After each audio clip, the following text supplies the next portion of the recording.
Ya, di sesi ini kita akan membahas bagaimana cara mengelola data geospasial menggunakan AWS Redshift, khususnya untuk ride-hailing use case yang menggunakan location-based analytics. Ya, jadi dalam aplikasi-aplikasi ride-hailing, data geospasial seperti latitude dan longitude itu memainkan peran utama untuk pertama melacak lokasi driver dan pelanggan. Kedua, untuk menganalisa pola permintaan perjalanan berdasarkan wilayah. Dan yang ketiga, mencocokkan driver dengan pelanggan berdasarkan dengan jarak terdekat. Ya. Di sesi ini aku akan jelasin gimana caranya kita bisa menggunakan latitude dan longitude di AWS Redshift. Ya. Jadi latitude dan longitude ini adalah koordinat yang digunakan untuk merepresentasikan lokasi pada permukaan bumi. Ya, dalam aplikasi ride-hailing, data ini digunakan untuk pertama menentukan jarak antara pelanggan dan driver, yang kedua untuk menganalisa wilayah dengan permintaan yang tinggi. Ya, jadi kalau di AWS Redshift, latitude dan longitude itu biasanya disimpan dalam kolom bertipe double precision, ya, yang memungkinkan representasi akurat sampai desimal 7 angka. Ya, di sini sudah ada contoh tabelnya. Jadi ini ada trip data untuk menyimpan data-data perjalanan. Ada trip ID, driver ID, customer ID. Nah ini ada pick up latitude, pick up longitude, drop off latitude sama drop off longitude. Ya. Nah, jadi di bawah ini ada contoh query simple untuk memfilter lokasi dalam batas tertentu, ya. Jadi di sini kita mau cek query ini akan nge-return semua perjalanan yang terjadi dalam batas geografis tertentu. Ini batas geografisnya ini sampel aja ya, batas geografis latitude sama longitude-nya. Angka-angkanya dari 625 sampai 6.15 negatif, dan longitude-nya 106.8 dan 106.9. Ya. Ini adalah salah satu contoh kalau kita mau tahu semua trip yang ada dalam yang ada di mana pick up location-nya itu ada di daerah ini, ya.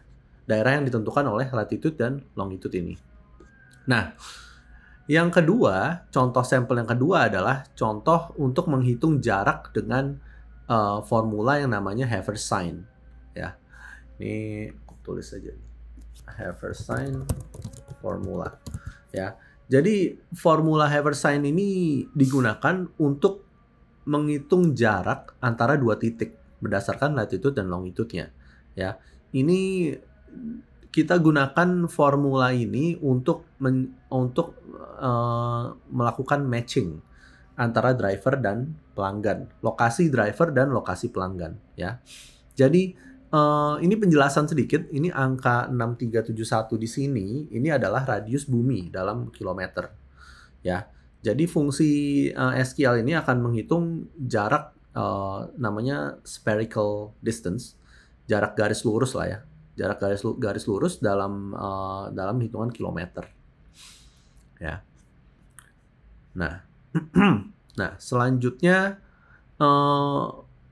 kalau di AWS Redshift itu ada beberapa fungsi geospasial bawaan yang sudah di-provide sama AWS Redshift, ya.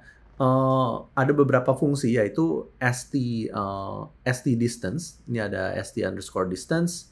Itu gunanya untuk menghitung jarak antara dua titik geospasial, ya. Ada ST point. ST point ini membuat titik geospasial berdasarkan latitude dan longitude, ya.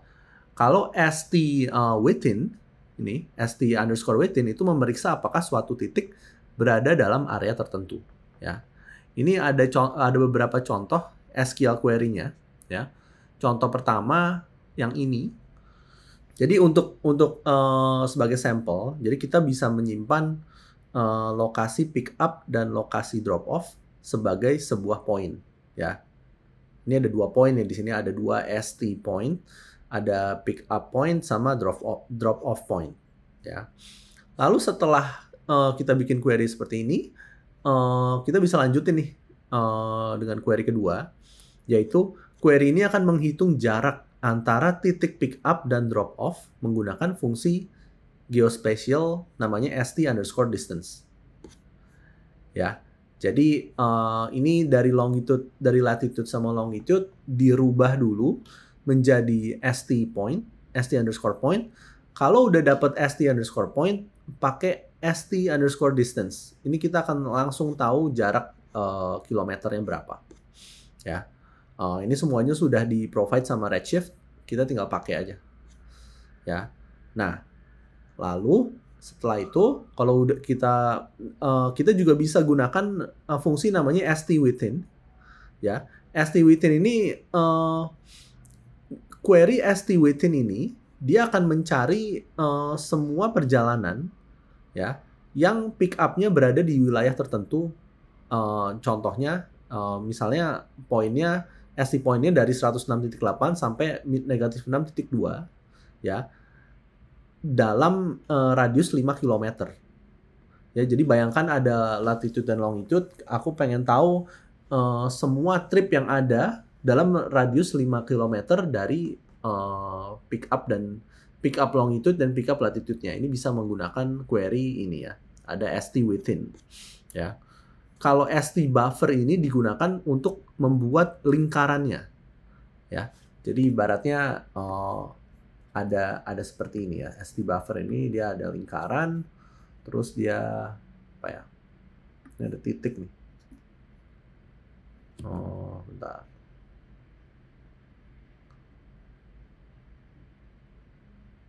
Nah, ini ada titik ya. Sorry, ini susah banget. Nah, ini dia ada titik. Kok nggak bisa lurus ya? Sebentar.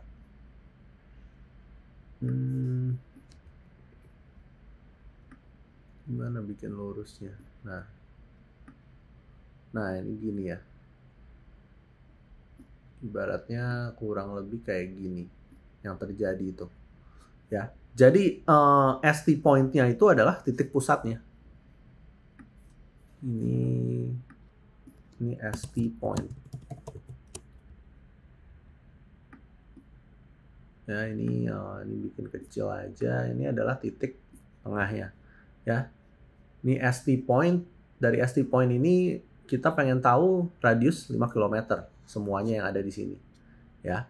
Jadi ini query ini kurang lebih kalau divisualisasikan kurang lebih itu akan seperti ini. Jadi dia bikin lingkaran dengan radius 5 km dari titik pusat. Titik pusatnya itu st_point-nya. Ya. st_within-nya ini dia ngecek apakah poinnya itu ada di dalam lingkaran ini ya. Jadi st_point yang ini itu adalah st_point yang di bawah ya, bukan yang di atas. Ya. Nah, kita lanjut sekarang ke konsep yang namanya geohashing ya. Nah, apa sih sebenarnya geohashing itu? Jadi geohashing itu adalah metode untuk melakukan conversion dari latitude dan longitude menjadi string yang unik. Ya. Jadi string ini akan mewakili area geografis tertentu dengan bentuk grid yang dibagi secara panel-panel. Ya. Jadi penjelasannya gimana ya? Penjelasannya gini. Jadi semakin panjang geohash-nya, itu semakin kecil area yang direpresentasikan. Ya. Nah, pertanyaannya sekarang, kenapa sih kita perlu menggunakan geohashing? Ya. Nah, untuk apa kita menggunakan geohashing? Nah, geohashing ini memungkinkan pencarian lokasi dengan menggunakan pencocokan dengan menggunakan filter string dalam query SQL-nya yang lebih sederhana dibandingkan melakukan perhitungan jarak yang mungkin lebih kompleks kalau diimplementasikan. Ya.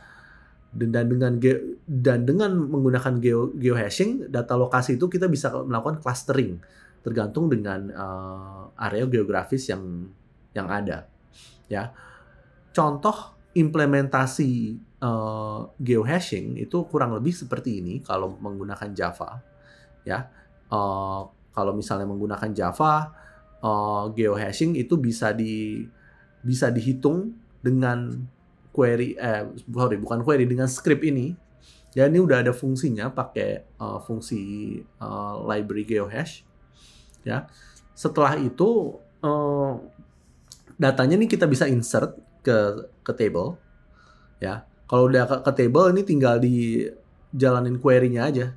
Jadi ini bisa select bintang from type data where pick up geohash like string ini. Ya, ini adalah sama kayak kita mau mencari latitude dan longitude, tapi sudah menggunakan representasi string. Ya, jadi prefix QQJZ ini merepresentasikan area geografis tertentu. Ya, kalau stringnya lebih pendek, dia akan mencakup area yang lebih luas. Ya, seperti itu. Contoh, ini ada beberapa contoh query.